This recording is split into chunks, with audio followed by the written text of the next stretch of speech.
Just have a special announcement for my listeners. First of all, I want to say thank you so much for listening. Started off as an experiment in August, but I've had about 2,000 listens of my podcasts, and I'm so grateful.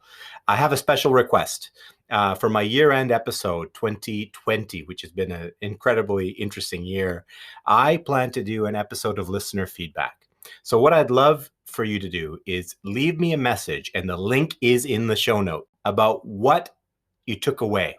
What was one thing after listening to several episodes was the most impactful to you, that helped you in some way, or was an insight you hadn't thought about before? If you can do that, then I will be sharing some of those insights. You can see that link in show notes. Enjoy this episode.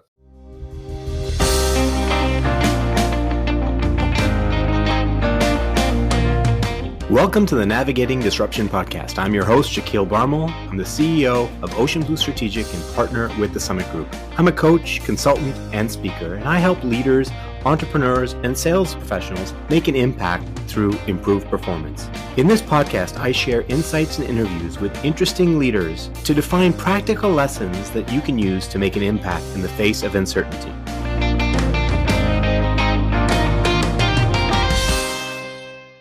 When I was 21 and in university, I was volunteering at a community center. There I met a 16-year-old that demonstrated incredible leadership skills for someone at his age. Zahir went off to university himself, and over the course of the last 30 years, I have seen him a handful of times. But each time he was conquering a new professional challenge in a different part of the world. With a mix of gratitude, giving, growth, and hard work, he turned a summer job as a Pepsi taste patroller into his current role as global EVP at Mastercard. Along the way, he worked for Sir Richard Branson, lived in Kabul, Singapore, and Dubai, and held senior leadership roles in 3 different industries.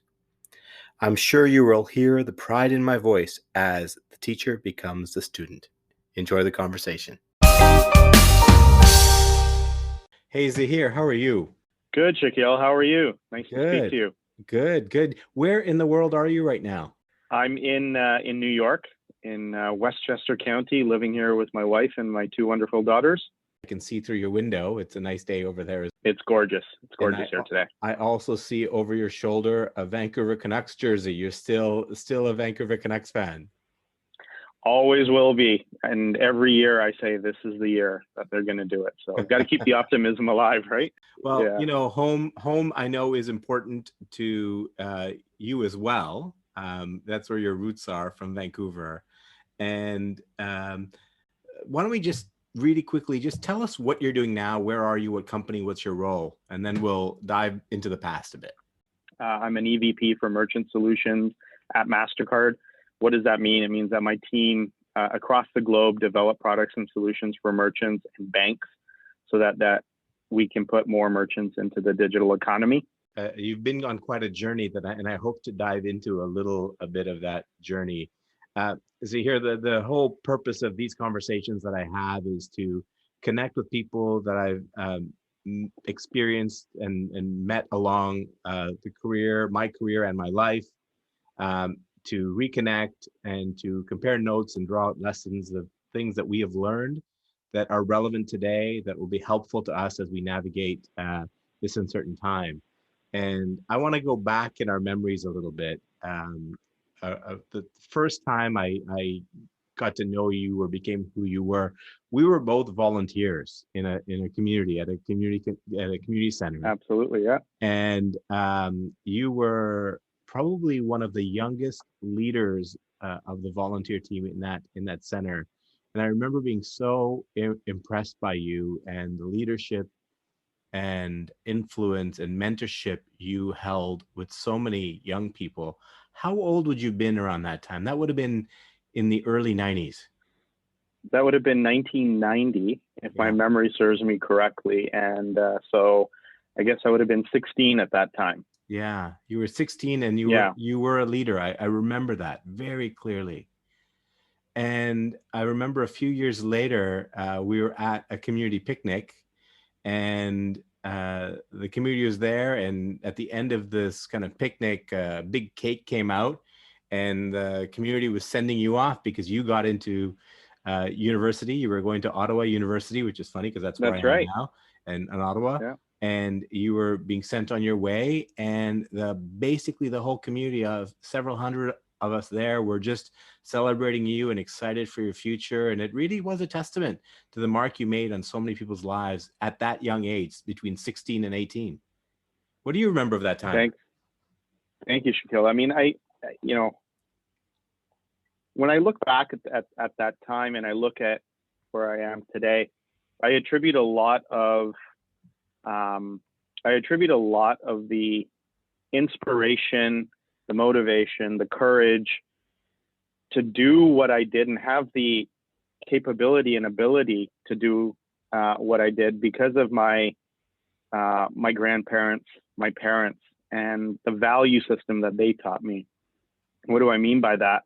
You know, growing up, I'm born in South Africa, third generation South African. And so, of course, my parents grew up during apartheid, and same with my grandparents, and we moved to Canada. And through that, we were always taught to judge people for who they are, not based on their race, gender, or anything else.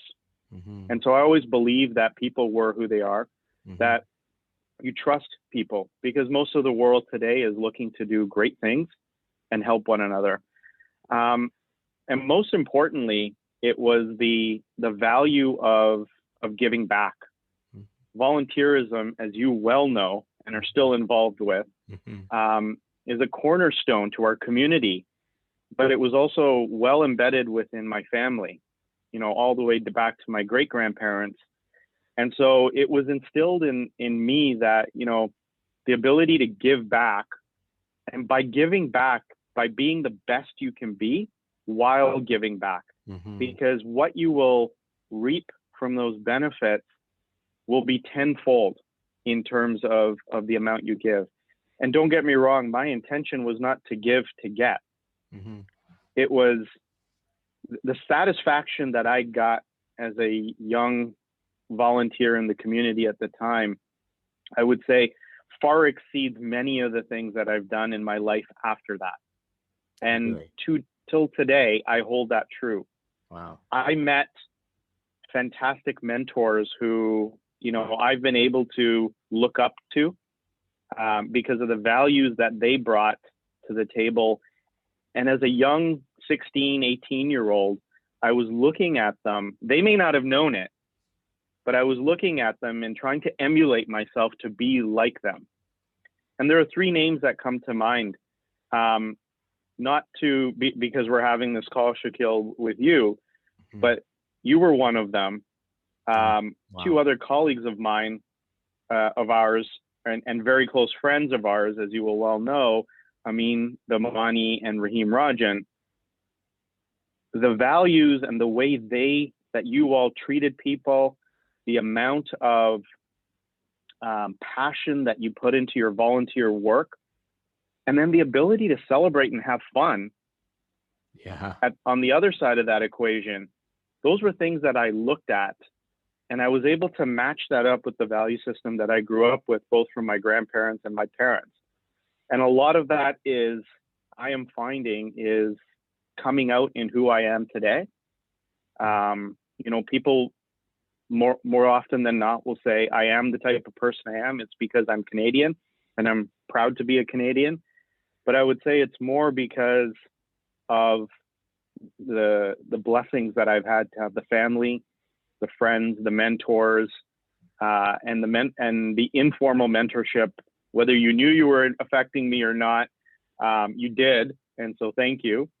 But all of that really helped to form who I am today. Wow, Zahir, thank you for those kind words. I did not expect that, and to be honest, I was more admiring of you than I really believe you could have drawn from me. But I'm grateful for those kind words, and I think both Rahim and Amin, who I still am in touch with, as I'm sure you are, I'm sure will be very happy to hear those words. And it's very interesting because at the time, I would bet, I definitely didn't know, and I would bet the two of them didn't know that the impact they were having on you, that, I don't know what, Right. 20 plus years later, that, you'd be an executive vice president with Mastercard, and you would be calling out lessons and experiences from 16 to 18 from two other individuals. And it does say a lot about the value and importance of really being a mentor, and uh, giving your best to other people and helping other people, because you don't know the impact you're going to have long term. And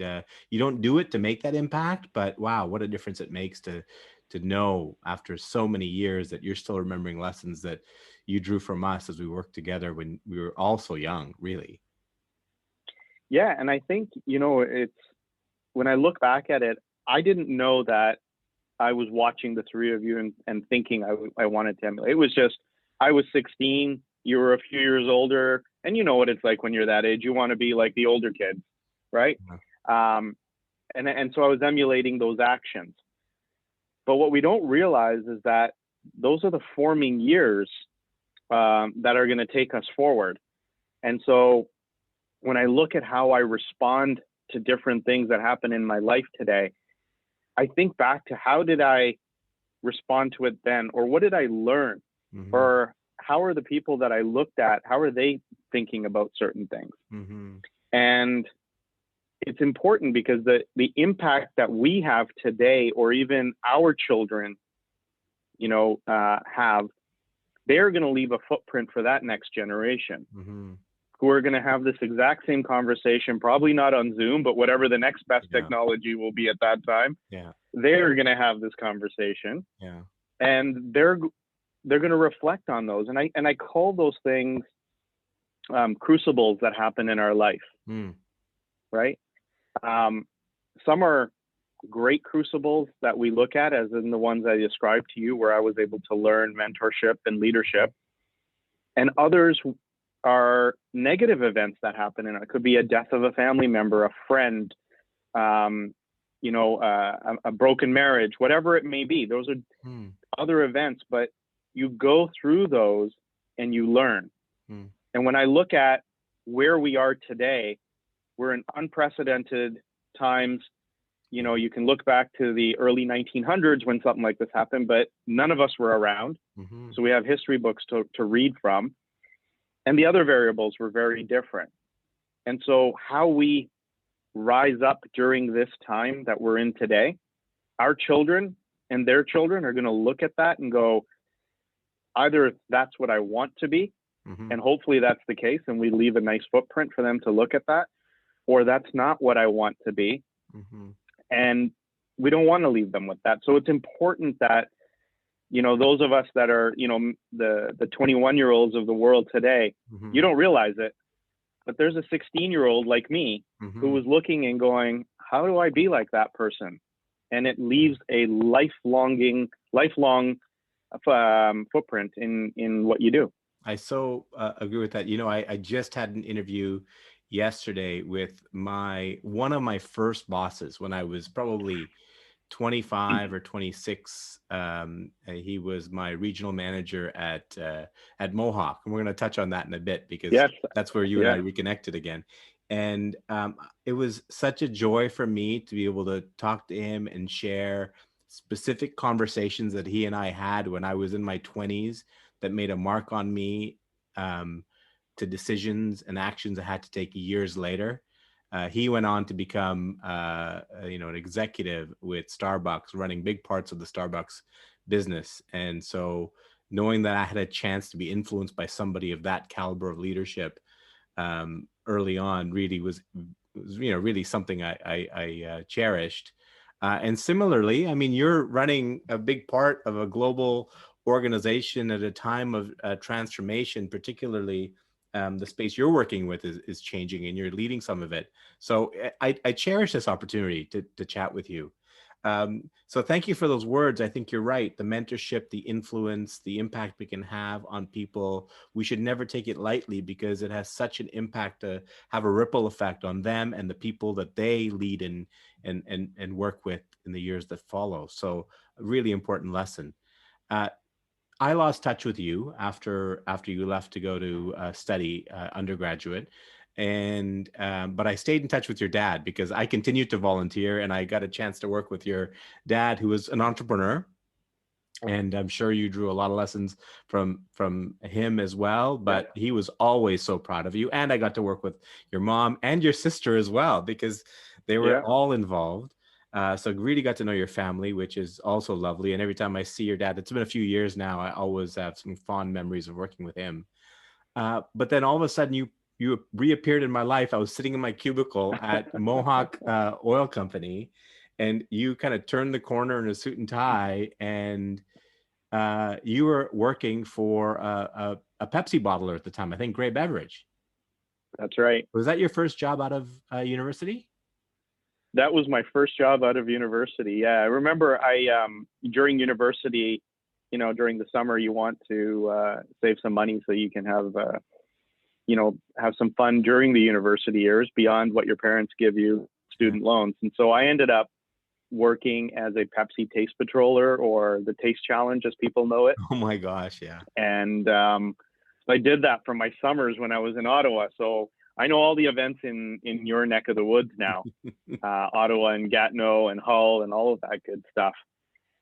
And so that's what I did. And again, if I take back the lessons that I learned, it was all about whatever you're doing, just be the best at it. Yeah. Right. And that's what I just put myself into it. I immersed myself into that and did a really good job in my second summer when I did it. I was promoted to the regional manager of the Taste Challenge. So I was doing Eastern Ontario, Western Quebec, and it was a lot of fun. So when the time came to graduate, I went to the general manager of the Pepsi operation in Ottawa. It was on Belfast Road. I'm not sure if it's still there anymore. And I went to him and I said, "Hey, Doug, I'm looking to move back to Vancouver. What do you think?" And he goes, "Let me make a phone call." Made a phone call. I ended up meeting with the GM in Vancouver, and I got that role. Wow. And again, it was awesome because I got to come back to Vancouver. Who wouldn't want to live there? Mm-hmm. I got to be back home, so I was fed well with mom's food. And I got to meet new people in a new chapter of my life. And at the same time, I got to be reacquainted. I think you were at Mohawk, and our friend Riaz was at Mohawk. Yeah. And your old boss that I think you were just referencing, in fact, I just messaged him yesterday. Wow. If you're talking about cause. Yeah. Yeah, because I ran into a customer of ours who happened to work for him in Greece. Wow. And so we started chatting, and I explained to him how I knew him. So, it's funny when you look at life, like how everything is linked. Yeah. Right. And so you and I had the wonderful opportunity to work in a professional manner together. Mm-hmm. And then we went silent again for a little bit. Yeah. And, look, here we are. Yeah. In 2020, reacquainted. So I believe that, the good stays. Absolutely. And as my grandmother used to say, the people that are true to you, they're like the branches on a tree. Yeah. Others come and go, and those are the leaves that change every season. Oh, I love it. I love it. That's such a great analogy. I'm adding that one to my bag of analogies. Thank you for that. Well, we didn't actually talk a lot in some of those years, but I watched your career with great interest. And so I watched you move into the telecom industry. You went to TELUS for a while, and Virgin, and I don't know what order, I can't remember, but you were in TELUS and Virgin. And what parts of the businesses, that was your first taste into telecom? It was. And so it, again, just really going back to the community, as you know, we used to play on Friday nights, ball hockey. Yeah. Right. After prayers, we would go to the gym and play ball hockey at Delbrook Community Center. And Riaz, who worked with us or worked with you at Mohawk, him and I became very close through that. And so when I left Pepsi, he was the one that gave me the encouragement and the courage to actually take on this role at TELUS. I remember interviewing for it. And at the time I thought, there's no way I can do this. This is not me. I'm from the packaged goods world. Yeah. And, you know, this is telecommunications. And I remember where we were on Canada Way in Weyburn having this conversation, and Riaz saying to me, and he gave me that encouragement. Again, if you think about like what a mentor should be doing, and again, he probably doesn't even know that he helped me through this, but as a mentor, he gave me that courage. He said, listen, you got what it takes to do it. The piece around telecom is easy. You can learn it. Yeah. He goes, what they're looking for is this, and you've got that. And he gave me that courage. So I joined TELUS. I had a wonderful career at TELUS. I loved it. I got to work on a lot of new business development ideas. So I borrowed a lot from what I learned in packaged goods. And then in 2005, I joined Virgin Mobile. Virgin was starting up in Canada. Yeah. And so I had the opportunity and the pleasure of joining that company in 2005. I was the 5th employee there. Yeah. So as a function, I did get to spend some good time with Sir Richard.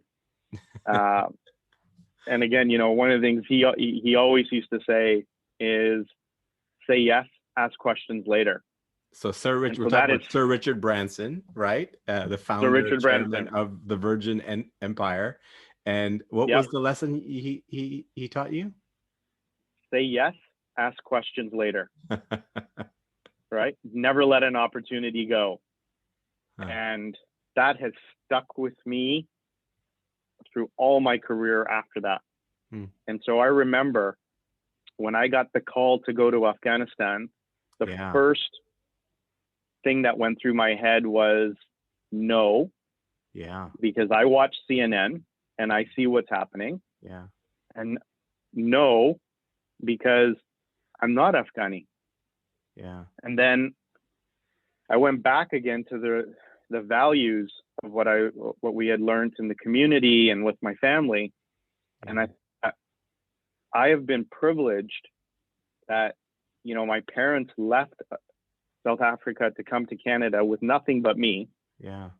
To work labor jobs so that I could get an education. Yeah. And here I am now educated in my second, third job of my career. I'm still young. And I'm saying no, that I don't want to go somewhere to help people. Yeah. That seems a little bit selfish. And so I took a leap of faith. I went there and I ended up going there in June of 2008 for a visit. And my conversation with Kareem, who was the CEO and still is the CEO, was, if I can live here, I'll stay. But if I can't see myself living here, there's no point in us both investing time for this. Yeah. And so I went to Kabul.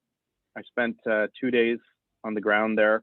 One of the things you do when you land in Kabul is you get a foreign registration card signed at the ministry, which was outside of the airport.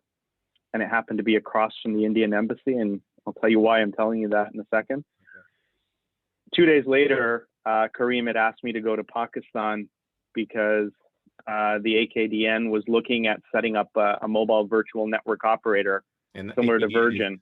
AKDN's the Aga Khan Development Network, large organization. That's right. That focuses on improving quality of life of people in the most difficult parts of the world. I work there. Absolutely. And you were working there, of course. Right.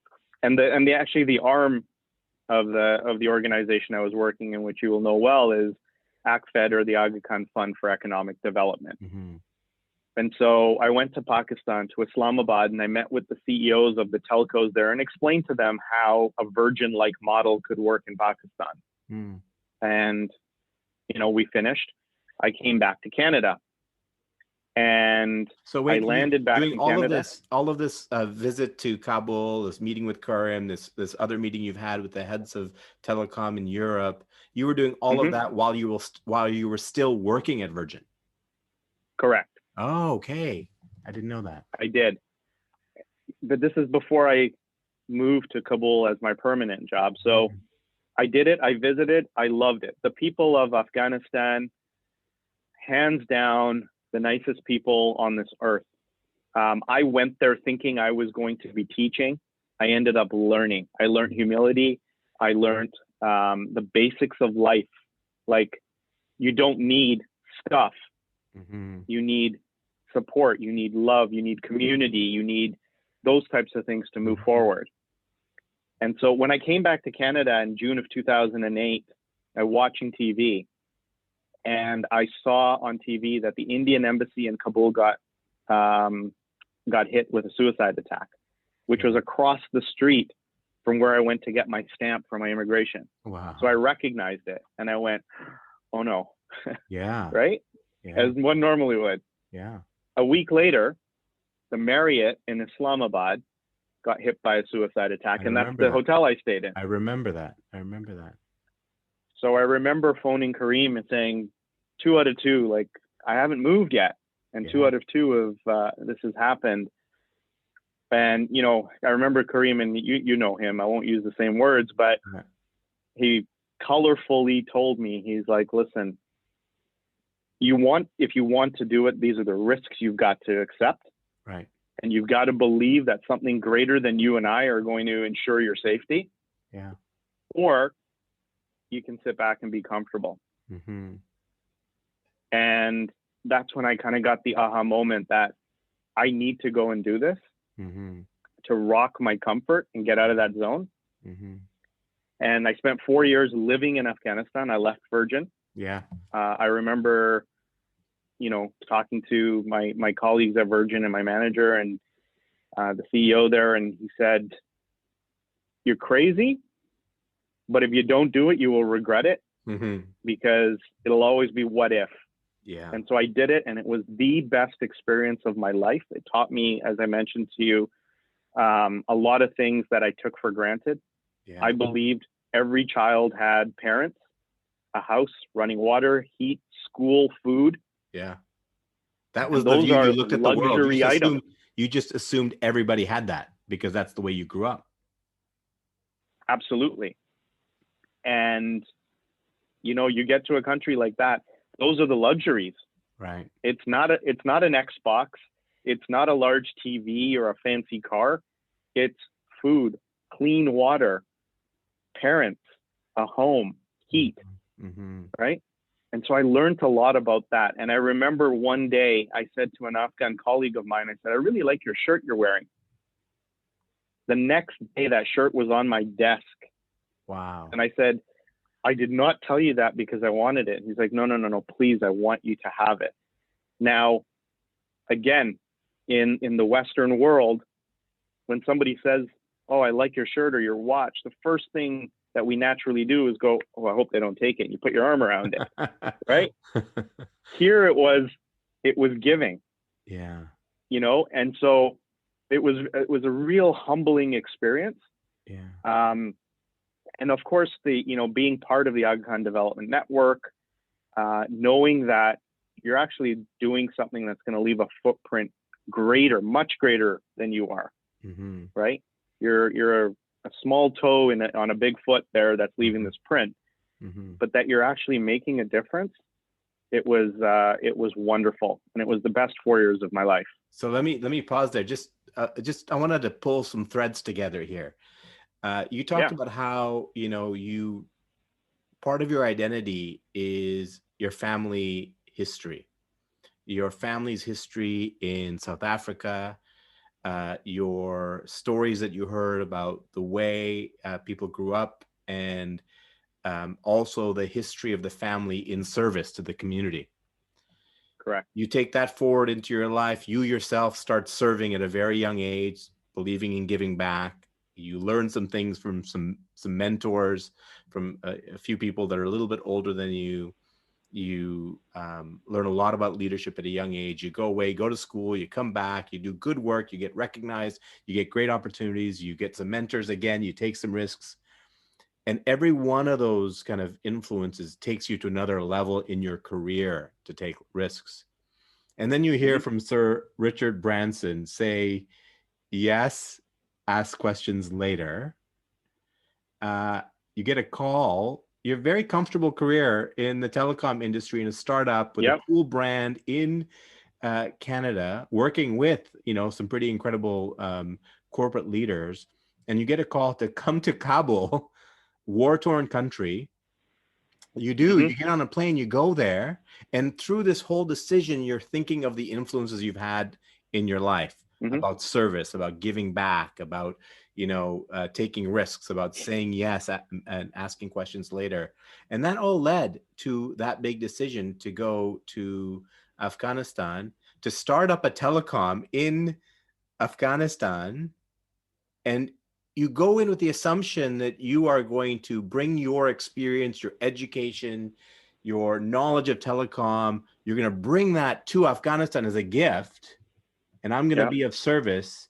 And very quickly, the tables turn, and you realize actually you were the one that was receiving the gifts. You were the one that was learning. absolutely. Absolutely. And it's one thing that, we take it for granted because we get immersed in our Western ideologies and beliefs of what's right and what's wrong. And again, I'm not here to judge and say that they are right or they are wrong, but there's a whole other side of this world who do not have what I would call the basics. If you think about Maslow's hierarchy of needs, they don't have stage one. Yeah. And yet the level of humility and giving that they have is amazing. They actually live life in a way that one can only aspire to live. Mm-hmm. Mm-hmm. Right. And that whole journey, it really forced me to do one thing. And I take this as a principle across my career today and other places, which is you have to have the courage and the ability to unlearn everything that you've been taught. Mm-hmm. Okay. It doesn't mean forget. Mm-hmm. It means to unlearn. If you think about where we are in the pandemic today, Mm-hmm. there's nothing that says, well, when you hit a pandemic and this happens, do step 1, 2, and 3, and you're good. We are 7.2 billion people learning how to deal with this pandemic Right. as it's happening. So we have to unlearn that, going to the grocery store in person is the only way to get groceries, or visiting a doctor physically so he can check, if you have a cough or the sniffles, is the only way you can get medical attention. Right. We've had to unlearn that the only way to talk to people or communicate was visiting them. Yeah. Right? We had to learn new technologies like Zoom. Yeah. My parents, they would have never got onto Zoom had the pandemic not happened, because they would have come back and told me how hard it was. Yeah. Today, they're one of the biggest consumers of it. And so it just taught me, that whole experience taught me about unlearning. Mm-hmm. And coming in with as much of an unbiased view as you can. Coming from Canada, I thought, boy, I know English and French. I'm bilingual. Yeah. This is so cool. You get to Afghanistan, everybody knows 6 to 8 languages. Right. And all of a sudden you shrink back down and you're like, my 2 languages are nothing. And by the way, they speak both those languages. So, and then they speak Urdu and Russian and Tajik and all of that. Yeah. Why? Because necessity of survival forced them to learn. Yeah. And so they know all of that. Right. We haven't had in the West, I haven't had those hardships. I've been blessed to be in a comfortable situation. So it was really good to see the other side, and I'm hopeful I'm able to, translate that back to my children. Well, that's incredible. And that whole idea of unlearning, you mentioned something way early in the conversation that talked about how you took lessons from the packaged good industry and you started applying those lessons in telecom. So you picked up your successful practices in the past and applied them in a new context. And now what you're saying, you've actually learned that actually relying on successful past practices does not serve you very well going forward. You actually have to unlearn your successful past practices, learn new ones in order to move forward. And so it's such an interesting idea that you actually can't cling to any one view and ideology. You have to constantly be flexing and And the whole discussion about unlearning, I think, is such an important competency and skill that we have to have now. We need both: the ability to learn new things quickly and the ability to unlearn old things very quickly, and then create new from both of those. I thank you for diving us into that conversation. We talked a lot about your personal growth and your personal insights, and the humility that you developed and how the tables turned. But I want to spend a minute on the professional accomplishment. I mean, you were part of a team. Of course, I know you would never take credit on it on your own, because you were part of an incredible team in Afghanistan that basically started a telecom in the middle of Afghanistan with partnerships with European telecom providers. Can you talk a little bit about what that startup did for the country? Yeah, and again, I want to be complimentary and give credit where it's due. So in 2003, the vision for creating a telecommunications company was something that His Highness the Aga Khan had. Right. Okay. There was an RFP that was put forward to come apply for a license, and His Highness tapped Kareem on the shoulder and said, Khoja. "I would like Kareem Khoja, yeah, I would like you to respond to this or build this RFP on behalf of the network and put it forward." Little did Kareem know that 17 years later, he would still be the CEO today of that company. So full credit goes to the vision of His Highness for wanting to go to a war-torn country and build a telecommunications company when he could have taken the money and invested it into TELUS, and he probably would have had 10x of what he got. So there's a vision there, and full credit to Kareem and his team that he assembled at the time for actually going onto the ground and putting their boots there and saying, okay, now we've got to build this. So I showed up in 2008, okay? And my job was to take a company that has been there now for 5 years and create a new vertical business. And that vertical business was called M-Pesa, mobile money.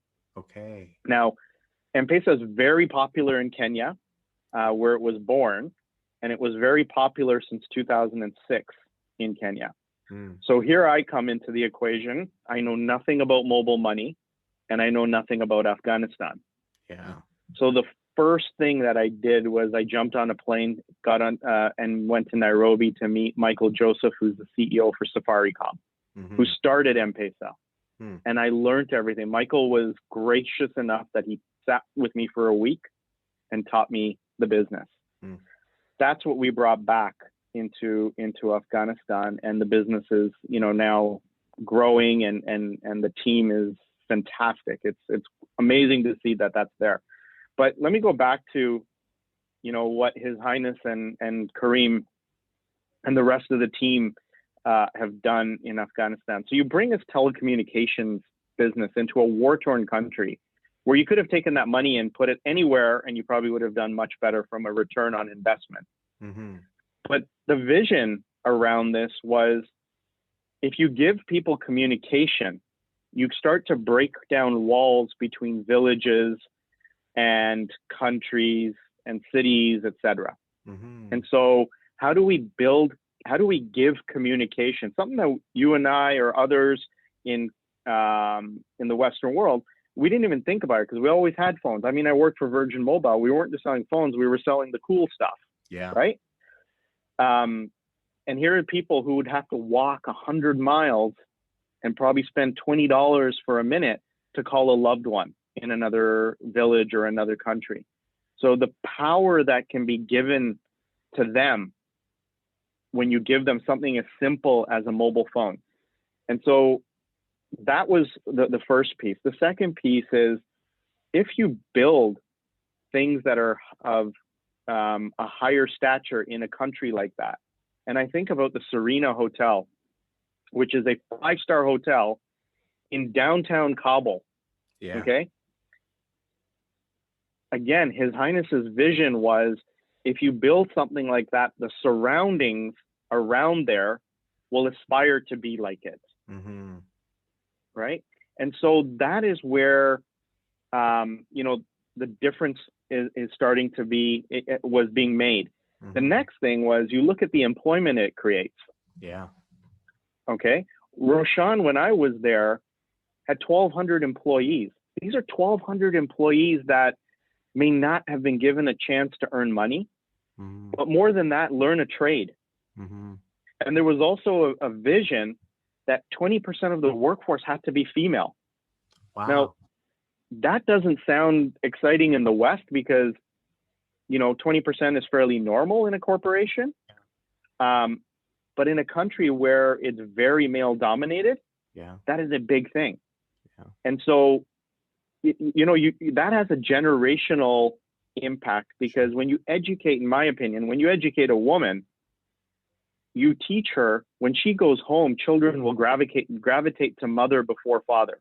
Hmm. It's natural. Mm-hmm. And when the child says, what is 1 + 1? And the mother can say, I know it's 2, you've now educated a child.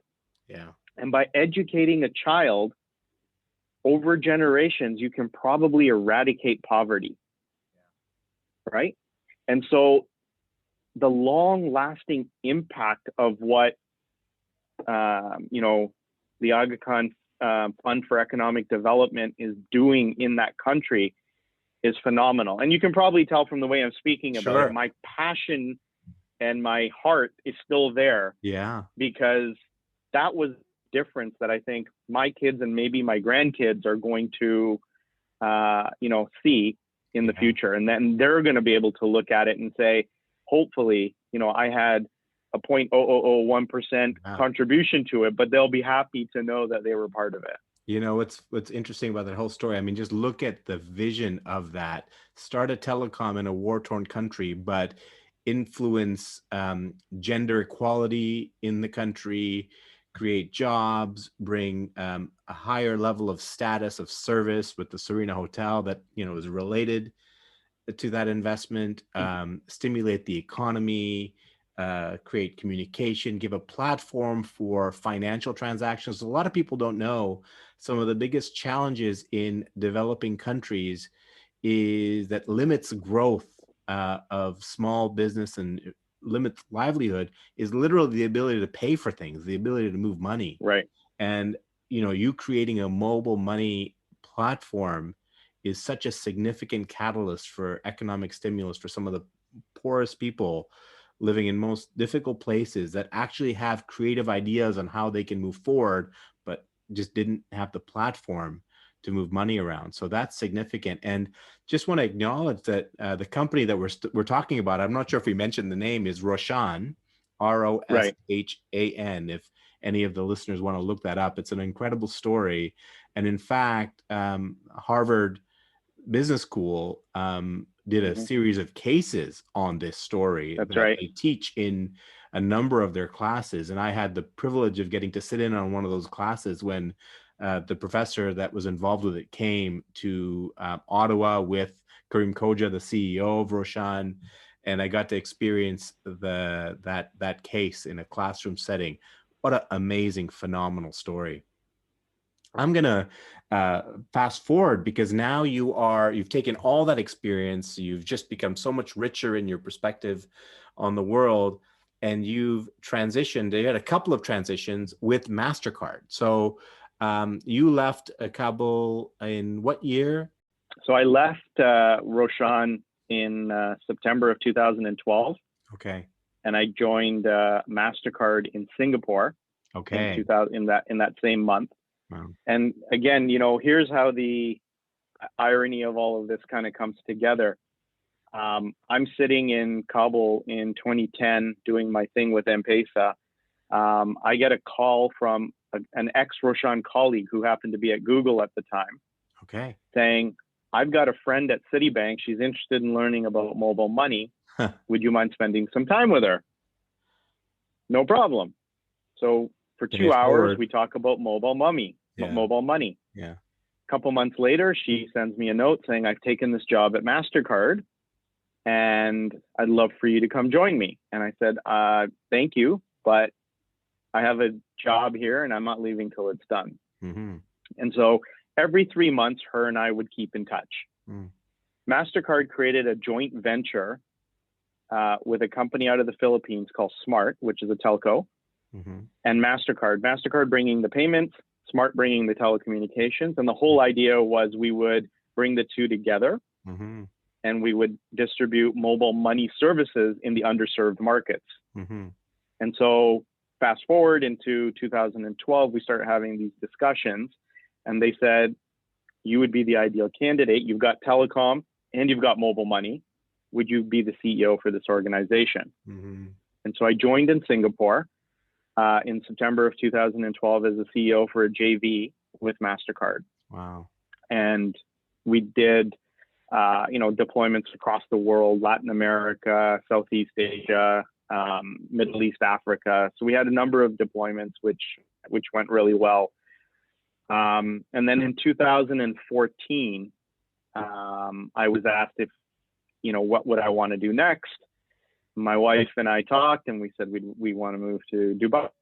And so I moved to Dubai in 2014 and took on the head of market development or business development for Middle East Africa, which was 69 countries at the time. Okay. Wow. And so I headed that up out of Dubai and did that until 2017. My manager at the time, or the president of the region, moved to the US to become the chief product officer. And so when he moved here in 2016, he called me and said, look, I've got a role. I'd like you to do it. I think you'd be the best because you always said we didn't have products for this channel. Why don't you build them? Yeah. And I was like, I was only complaining. I didn't really want to do the work to fix it. So, he said, but come fix it. And I remember saying to him, his name is Michael. I said, Michael, I can see dead bodies of people that have tried. And that clicked me back into my thing that I learned from Sir Richard Branson, which was say yes, ask questions later. Yeah. And I'm glad I said yes, because I took this job that I'm in today. And, the good news is that Michael in January will become the CEO of Mastercard, right? And so sometimes, you've got to have, I wouldn't say blind faith, but almost blind faith. Yeah. People work for people. They work for leaders. Yeah. They don't work for companies. Companies are four walls.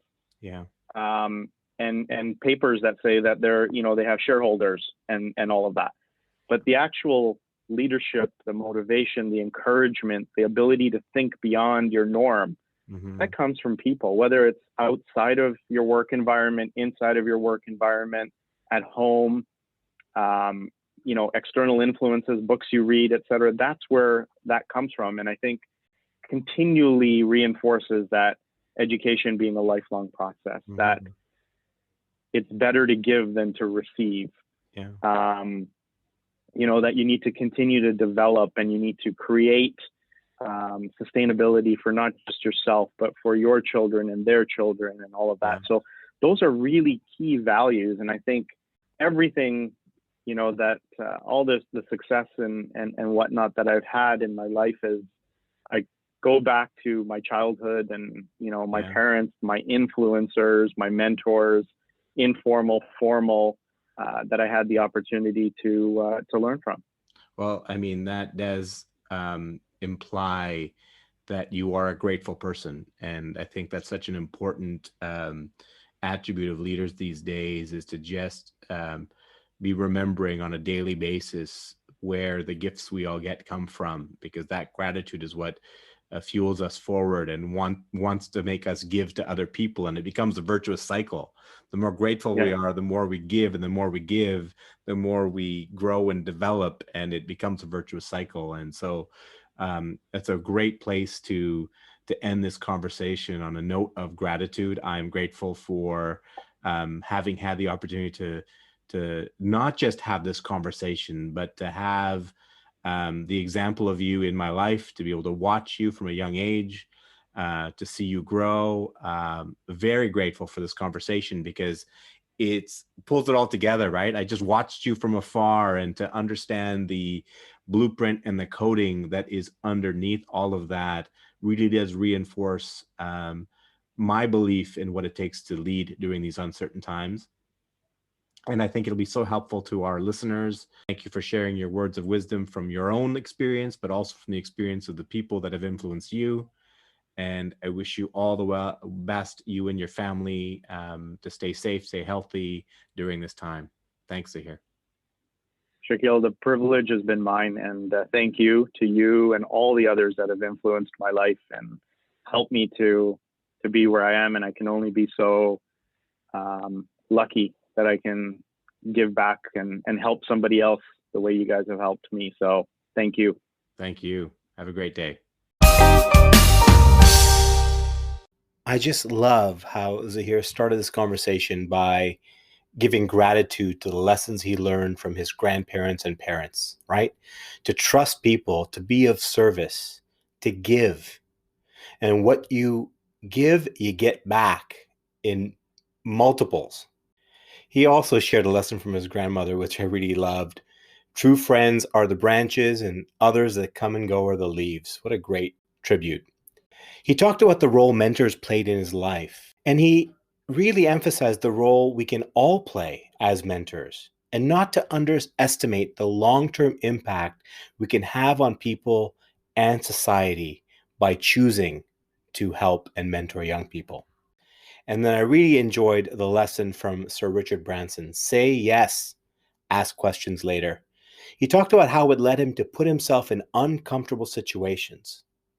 Situations where you can't rely on your past experience. And you have to have the courage to unlearn what has worked for you in the past. There's so much more in this conversation, but those are the key things that stood out. I hope you enjoyed it and you have a great day. Thank you for listening. If you enjoyed this episode, please rate, review, or share it. I want to say thank you to one of my favorite bands, Late Night Conversations, for sharing their song Chaos with me and letting me use it in this episode. You can learn more about them on Instagram at LNC Connected. And here's more of their song Chaos to take you out.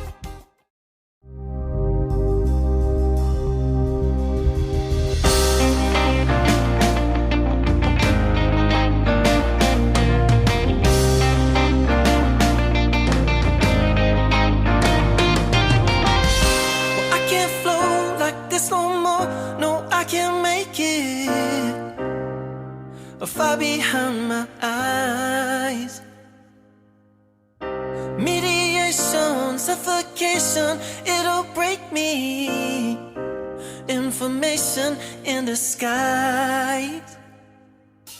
But when your eyes finally found mine, you were there, but I'm defined by the chaos in my mind. I believe what I perceive is a weave tearing at the seams, and I wonder what's behind.